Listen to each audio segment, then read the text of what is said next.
ಶಿಗ್ಗಾವಿಯಲ್ಲಿ ಮದುವೆಯಾಗಿ ಕೇವಲ 9 ತಿಂಗಳಷ್ಟೇ ಆಗಿದ್ದ ಮಹಿಳೆಯೊಬ್ಬರು ಗಂಡನ ಮನೆಯಲ್ಲಿ ಶವವಾಗಿ ಪತ್ತೆಯಾದ ಘಟನೆ ನಡೆದಿದೆ. ಈ ಘಟನೆಗೆ ಸಂಬಂಧಿಸಿದಂತೆ ಮೃತ ಮಹಿಳೆಯ ಪೋಷಕರು ವರದಕ್ಷಿಣೆ ಕಿರುಕುಳ ಆರೋಪಿಸಿ ಗಂಡ ಹಾಗೂ ಆತನ ಮನೆಯವರ ವಿರುದ್ಧ ಕೊಲೆ ಆರೋಪ ಮಾಡಿದ್ದಾರೆ. ಮೃತ ಮಹಿಳೆಯನ್ನ 35 ವರ್ಷದ ಸುನೀತಾ ಎಂದು ಗುರುತಿಸಲಾಗಿದ್ದು, ಇವರು ದಾವಣಗೆರೆ ಜಿಲ್ಲೆಯ ಹರಿಹರ ಪಟ್ಟಣದ ನಿವಾಸಿಯಾಗಿದ್ರು. ಸುನೀತಾ ಅವರು 9 ತಿಂಗಳ ಹಿಂದೆ ಶಿಗ್ಗಾವಿಯ ಗಿರೀಶ್ ಎಂಬುವವರೊಂದಿಗೆ ವೈವಾಹಿಕ ಜೀವನಕ್ಕೆ ಕಾಲಿಟ್ಟಿದ್ರು.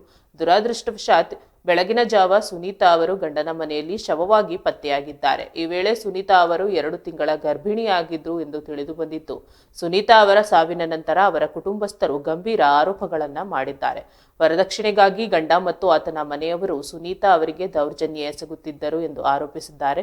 ಪ್ರತಿದಿನ ಕಿರುಕುಳ ನೀಡುತ್ತಿದ್ದವರು, ಇದು ಆತ್ಮಹತ್ಯೆಯಲ್ಲ ಕೊಲೆ ಎಂದು ಅವರು ವಾದಿಸುತ್ತಿದ್ದಾರೆ.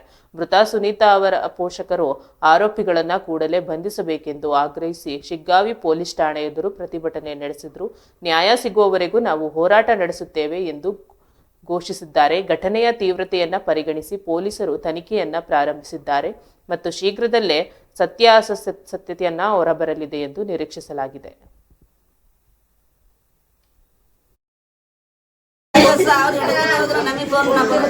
ನಿಮ್ಮ ಬೆಳಗ್ಗೆ 7 ಗಂಟೆಗೆ ಯಾರು ಮಾಡಿದ್ರು? ಮಗಳು ಹತ್ಯೆ ಮಾಡಿದ್ಲು ಸರ್. ನನ್ನ ಒಟ್ಟು ನೀವು ಫೋನ್ ಮಾತಾಡಿಲ್ಲ. ಮದುವೆಗೆ 8 ತಿಂಗಳದಾಗ ಆಯ್ಕೆ ಮಾಡ್ಕೊಡ್ಬೇಕು ಸರ್. ಆಯ್ಕೆ ಮಾಡ್ಕೊಡ್ಬೇಕು. ಹಚ್ಚಿ ಮಾತಾಡೋದು ಹಸವಂಡಿಕದು ಕೊಡೋದು ಏನು ಮತ್ತೆ ನಾವಾಗಿ ಹೋದ್ರ 10 ಸರ್ ಇತ್ತು ಸರ್. ನನ್ನ ಮಗಳು ಈಗ ಹೋದ್ರೆ ಬಿಡ್ಬೇಕು ಸರ್. ಮಕ್ಕಳಿಗೆ 8 ತಿಂಗಳದಾಗ ನೀವು ಎಷ್ಟು ಬಂದೋಗಿರಿ ಇಲ್ಲಿ? ಬಂದ ಸರ್. ನಾವು 3 ಲಕ್ಷ ಬರೋದು ಹೋಗೋದು ಉಳ್ಕೊಂಡಂಗಲ್ಲ ಸರ್. ನೋವು ಹೇಳ್ಕೊಂಡ್ರಿ ಹುಡುಗಿಯನ್ನು ಸಹ ಬಿಡಂಗಲ್ಲ. ಮಾತ್ರ ಏನ್ ಹೇಳ್ತದೆ ಸರ್, ಹುಡುಗಿ ಬಿಡಂಗ ಹುಡುಗಿನ ನಡಿವಳಕ ಮಾತಾಡ್ಸ್ಕೊಡ್ತಿದ್ದಿಲ್ಲ. ಒಂದ್ಸಲ ಹೇಳಿದ್ಲು ಸರ್.